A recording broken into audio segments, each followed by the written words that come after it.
Hadirin pemirsa dan seluruh pendengar radio dimanapun Anda berada. Selanjutnya, sambutan dari Ketua Umum PBNU oleh Bapak Profesor Dr. Kiai Haji Said Akil Siraj, MA kami haturkan. Assalamualaikum warahmatullahi wabarakatuh. Bismillah, alhamdulillah, wassalatu wassalamu ala sayyidina wa maulana Muhammad Rasulillah wa ala alihi wa sahbihi wa man tabi'a sunnatahu wa jama'atah min yaumina hadha ila yaumin nahdah.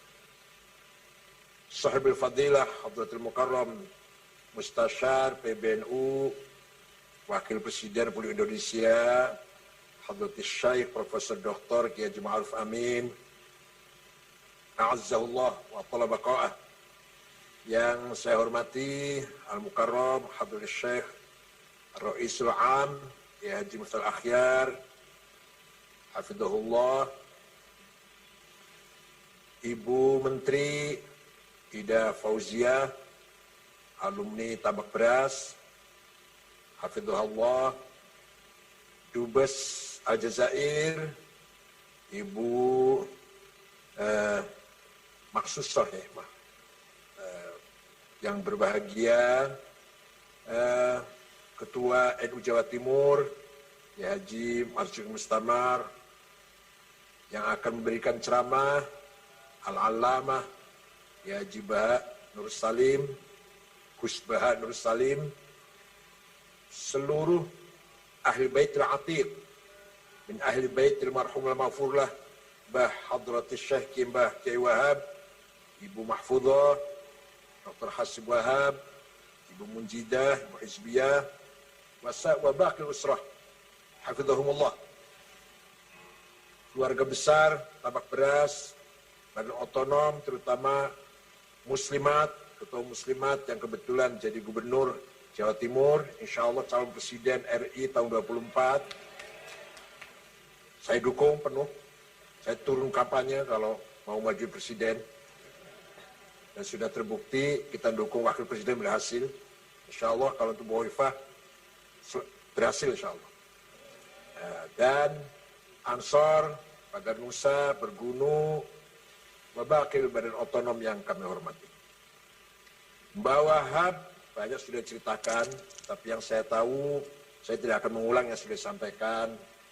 Mbak Wahab ada inspirator yang mempunyai gagasan membentuk jamaah. Matur ada Hadratus Syekh Mbah Hashim Ari, Mbah Hashim jawabnya nanti dulu sabar. Maka Mbak Wahab kemudian sambil menunggu izin dari Mbah Hashim membentuk Nahdlatul Tujar, Tasfil Afkar, Syubanul Waton, ringkas saja. Kemudian Mbah Wahab menjadi utusan Komite Hijaz ketika Wahabi menang, Raja Abdul Aziz Al Saud membongkar situs-situs sejarah Taif, kuburannya Ibnu Abbas bongkar, Mekah Ma'la rata dengan tanah, termasuk makomnya Sayyidah Khadijah Al-Kubra, Abdullah bin Zubair, Asma binti Abu Bakar, dan para ulama yang lain, para sahabat yang lain, ulama yang lain. Kemudian rumahnya Maulid Rasulullah, rumah di mana Rasulullah dilahirkan, dijadikan WC. Rumahnya Sayyidina Ali dijadikan kandang khimar. Rumahnya Al-Arqam bin Abil Arqam yang pernah dijadikan tempat penggemblengan pengkaderan as-sabiqil awalin bongkar. Rumahnya Siti Khadijah yang Nabi Muhammad setelah menjadi zaujain, dari pasangan suami istri, pindah di situ selama bertahun-tahun, selama sekian tahun, dijadikan, dimasukkan ke pasar. Kemudian Babu Bani Syaibah, gapura di depan Multazam, yang dulu ketika keluarga Quraisy hampir perang saudara, berebut siapa yang berhak meletakkan Hajar Aswad setelah diperbaiki, dikembalikan ke tempatnya, berebut, maka mereka sepakat kita serahkan vonis keputusannya kepada siapa yang masuk ke sini melalui Babu Bani Syaibah. Yang masuk Nabi Muhammad, belum jadi Nabi belum. Nabi Muhammad masuk ke situ, masuk Babu Bani Syaibah. Abu Jahal mengatakan, hadzal amin. Ini yang akan mengambil keputusan. Dan ini remaja yang bisa dipercaya. Kemudian Nabi menggelar hutrohnya, masing-masing Nabi meletakkan Hajar Aswad di atas hutrohnya, sorban diangkat bersama-sama seluruh keluarga besar Quraisy, dan Nabi yang meletakkan kembali Hajar Aswad ke tempat semula. Walhasil tempat-tempat bersejarah dibabat habis oleh gerakan Wahabi. Makom Syafi'i, makom yang dulu tempat ngajarnya Imam Syafi'i di Masjid Haram, rata dengan tanah, dan lain-lain. Setelah itu kemudian ke Madinah, Baqi' 20.000 sahabat rata dengan tanah. Sayyidina Utsman, Sayyidina Hasan, yang lain-lain, Sayyidina Aisyah dan sebagainya rata dengan tanah. Zaujati Rasul, kita nggak tahu mana itu. Sekarang pun rata dengan tanah. Nah, sudah selesai bongkar kuburan Baqi', tinggal sisa makom Hadrati Rasulullah SAW, Sayyidina Abu Bakar dan Umar yang ada di kamarnya Rasulullah, hujrahnya Rasulullah di pojok masjid itu, akan dibongkar. Maka Hadratus Syekh Almarhum Mahfurullah Ra'isul Akbar ya Haji Hasyim Asy'ari membentuk Komite Hijaz. Diutuslah Yai Wahab, Haji Hasan Kipo, Syekh Ghonaib Al-Misri, orang Mesir yang tinggal di Surabaya, dan Kiai Zainul Arifin, pahlawan nasional yang dari Baros itu. Berangkat ke Jeddah, membaca surat Mbah Hasyim Asy'ari, pertama menyampaikan selamat atas keberhasilan Raja Abdul Aziz membangun Mamlaka Arabia Saudiyah, Kingdom of Saudi Arabia. Yang kedua, memohon agar imam dan khotib di Masjidil Haramain digilir rotasi. Misalkan seminggu mazhab Hanafi, minggu kedua mazhab Maliki, minggu ketiga mazhab Syafi'i, minggu keempat mazhab Hambali. Yang ketiga, agar duyufir rahman minal hujjaj wal mu'tamirin diberi kebebasan mengamalkan ibadahnya sesuai dengan mazhabnya masing-masing. Yang terakhir, mohon dengan sangat atas nama umat Islam Jawi, umat Islam Nusantara, memohon agar maqam Hadrati Rasulullah SAW dan Sayyidina Abu Bakar dan Umar tidak dibongkar. Itu suratnya Mbah Hasyim Asy'ari yang dibawa oleh Mbah Wahab, Komite Hijaz. Semua permintaan ditolak, kecuali satu, yaitu tidak dibongkarnya maqam Hadrati Rasulullah SAW dan Sayyidina Abu Bakar dan Umar. Imam digilir, tolak. Memberi kebebasan kepada jamaah hujjaj wal mu'tamirin melaksanakan ibadah selama di Mekah dan Madinah sesuai dengan mazhabnya masing-masing, tolak. Jadi yang dikabulkan cuma tidak dibongkarnya maqam Hadratus Rasulullah SAW, Sayyidina Abu Bakar dan Umar. Itulah jasa besar, andil besar, cikal bakal Nahdlatul Ulama yang waktu itu namanya Komite Hijaz, yang diperankan oleh Mbah Wahab dan di atas perintah Mbah Hasyim Asy'ari. Jasa yang luar biasa. Hakikatnya Allah yang menjaga maqam Rasulullah, tapi syariatnya zahiran wa syari'atan bifadli harakah Komite Hijaz yang dibawa oleh Mbah Wahab Hasbullah. Itu luar biasa, itu jasa luar biasa. Ditulis apa enggak terserah dalam sejarah. Allah nulis itu. Malaikat nulis, Bu Khafifah, mau sejarah ngakuin apa enggak penting. Yang penting syahadah dari malaikat, insya Allah tertulis itu semuanya. Nah, pulang dari sana barulah Mbah Hasyim Asy'ari merestui, mendeklarasikan belinya Jabatan Ulama tanggal 16 Rajab tahun 1344 apa ya? 31 Januari 1926. Setelah berdiri TKN Nahdlatul Ulama, Mbah Wahab pula sebagai motornya. Mbah Wahab sebagai motor yang keliling seluruh daerah sampai ke Sumatera Selatan. Jumpa dengan Kiai Kamil Soleh, Kiai asli Semarang, tapi tinggal di Sumatera. Bapaknya Pak Taufik Kamil, mantan Dirjen Haji waktu zaman Pak Adil Munawar itu loh, itu anaknya itu. Itu WNU pertama. Kemudian ke Banten Menes. Menes itu, Pak, Ibu-ibu, Bapak-bapak, sampai sekarang pun kalau saya ke sana males, walaupun sudah aspal sih, tapi capek lah. Muter-muter jalannya ke Menes itu sampai sekarang. Apalagi waktu itu, tahun 28, tahun 29, kayak apa itu Mbak Wahab sampai ke sana. Kemudian diterima oleh Presiden Abdurrahman namanya. Presiden itu kakek ibunya Hafid Usman. Pak Hafid Usman dulu salah satu ketua PBNU, istrinya itu, istri Bu Hafid Usman, cucunya Presiden Ki Abdurrahman dari Pandeglang Menes. Kemudian ke Betawi, ketemu dengan seorang namanya Guru Marzuki, Cipinang Muara, cucunya masih ada sampai sekarang.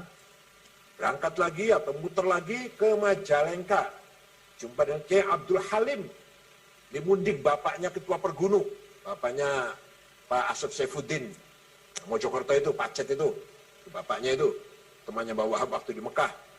Kemudian ke Cirebon, jumpa Kiai Abbas, Kiai Syautul Al-Jainangun, yang berbakan Ciwaringin, bahkan katanya jumpa dengan buyut saya, Kiai Said namanya dari Gedongan. Kemudian Kiai Said merintah cucunya namanya Kiai Maksum, kakaknya ayah saya, Kiai Maksum, agar masuk ke jadi pengurus Nahdlatul Ulama. Kemudian ke Semarang Kiai Ridwan, Lasem Mbah Masum, Kudus Raden Asnawi Kudus, Cepu Kiai Ihsan, Lombok Timur, ada temannya Mbak Wahab di sana, Maulana Zainuddin. 1 bulan Mbak Wahab di sana, melobi temannya agar mau bergabung, bersedia bergabung ke Nahdlatul Ulama. Tapi akhirnya gagal, nggak mau. Sana murid saya saja, namanya Guru Faisal namanya, di Lombok Tengah. Kalau saya mau bikin sendiri namanya Nahdlatul Waton, kata Maulana Zainuddin. Teman, sahabat sebenarnya. Akhirnya NU pertama di Lombok adalah di Peraya Lombok Tengah, namanya Guru Faisal. Itulah bahwa Hasbullah muter-muter dan catat. Dengan uang sendiri, nggak bikin proposal, muter-muter. NU sekarang nggak bisa jalan tuh kalau nggak pakai proposal. Dengan dana sendiri, tanpa ngemis sana ngemis sini. Itu luar biasa bahwa Hasbullah. Jadi misi luar negeri, misi internasional Nahdlatul Ulama dimulai dengan Komite Hijaz. Sesuai dengan semangat atau tujuan, goals, ghayah dari Nahdlatul Ulama adalah ukhuwah Islamiyah, watoniyah, puncaknya, peaknya adalah ukhuwah insaniyah, internasional. Nah, situlah ulama memang sebagai al-ulama umana'ul ummah. Ulama itu yang menerima tanggung jawab membina, mendidik, memelihara, meningkatkan kualitas umat Islam. Itulah ulama sebenarnya. Bukan ulama cek-cek, ulama kawe-kawean, ulama tenanan seperti itu. Dan bawah itu contohnya. Oleh karena itu, dalam kesempatan haul ini, mari kita harus bangga, kita harus yakin, nahnu ashabul haq, we are the honor of the truth. Kita harus yakin kita ini pemegang kebenaran. Mencari kebenaran di mana lagi? Kita udah ikut Mbah Hashim, ikut Mbah Wahab, yang kemudian ikut Imam Syafi'i, Imam Asy'ari, Imam Ghazali. Mau cari qudwah siapa lagi? Mau imam siapa? Mau kiai siapa? Kita harus yakin. Nahnu ashabul haq.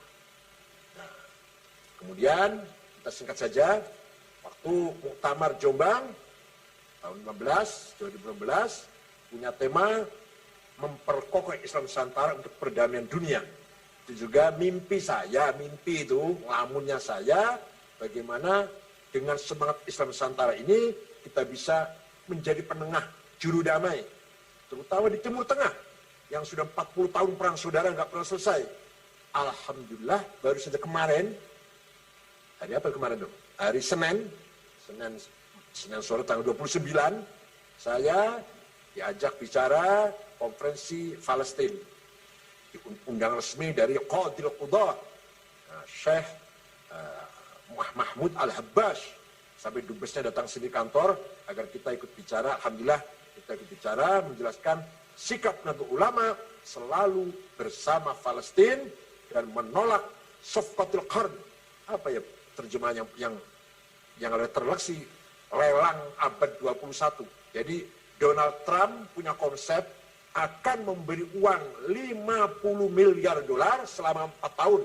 4 tahun 50 miliar kepada orang Palestina yang ada di tepi barat. Tapi ini tujuannya jelek ini. Nah, silahkan katanya orang Palestina yang ada di tepi barat, Dofa Gorbia, silahkan hidup kerja, hidup tenang, nyaman, ada modal, ada dana, silahkan. Tapi di latar belakangnya jelas tujuannya tidak baik. Jelas tujuannya tidak seperti itu tujuannya. Untuk mengekang, untuk aneksasi, untuk mencaplok tepi barat. Tepi barat yang sekarang ibu kota PLO, ya, ibu kota Munadzamat Tahrir, Yasir Arafat lah, Ariha di sana, Jericho atau Ariha, yang ada Kudus di situ. Jadi Kudus sudah menjadi Trump tanda tangan, Yerusalem menjadi ibu kota Israel. Bukan lagi Tel Aviv, tinggal kapan pindahnya saja. Itu adanya di Palestina Timur. Dan Dofa Gorbia atau tepi barat akan diberi uang, diberi anggaran 50 miliar dolar selama 4 tahun, asal dengan pasti itu. Kenapa kita curiga? Kenapa kita nggak percaya? Karena Palestina tidak diajak ngomong. Itu sepihak. Donald Trump sepihak. Ngomong kayak itu, memutuskan seperti itu. Safqatul Qarn. Bahasa Arabnya itu.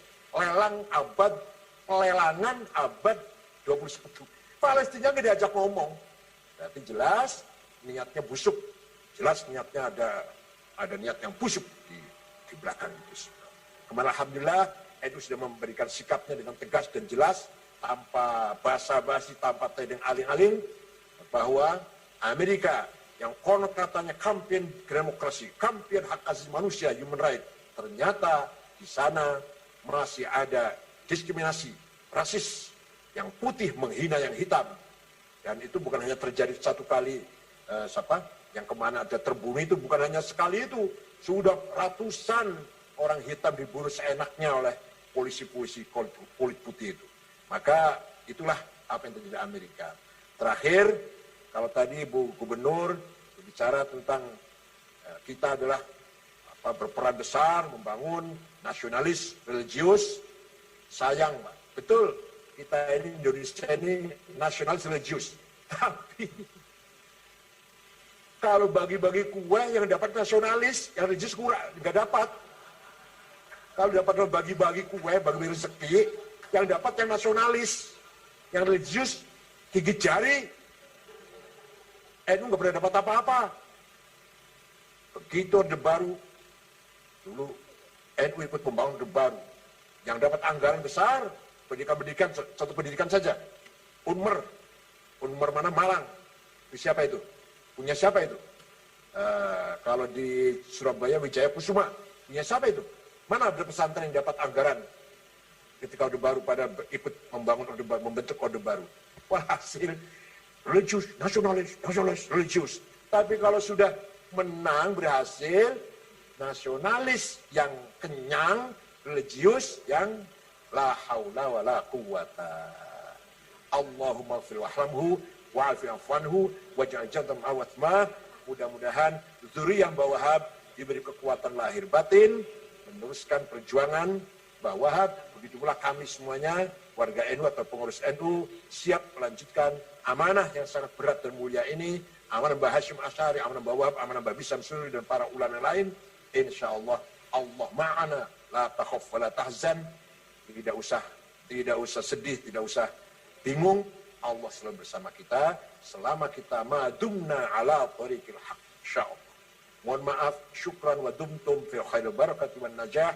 Wallahu fiqlakum at-tariq. Wassalamualaikum warahmatullahi wabarakatuh.